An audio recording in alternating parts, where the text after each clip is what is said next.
Oops, I forgot to solve this particular part of it. Okay, so though we completed this one, okay, I thought this was the end of it. This was only for 6 marks we completed. There's one more over here which I did not do. Okay, so just let me do this also. So this is very easy. 2 mark question. Outline the energy transformation that takes place during the collision of the two trucks. What is the outline energy transformation takes place? The first is what is happening over here. The kinetic energy gets converted. What is this now? This tells you or the collision of, you need to talk only about the collision of the two trucks. Truck truck's kinetic energy, truck's kinetic energy gets converted into what?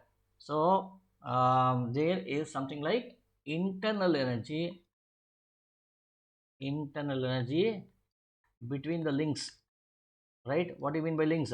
See, when you have one truck here, you have another truck here. There's a chain link here, right? So when it comes and hits this one, when it comes and hits over here, there's an internal energy. So it hits over here. There's an internal energy between the links. This in turn is connected to sound energy. There's a sound being given out plus the movement of the two trucks. What is the movement of two trucks?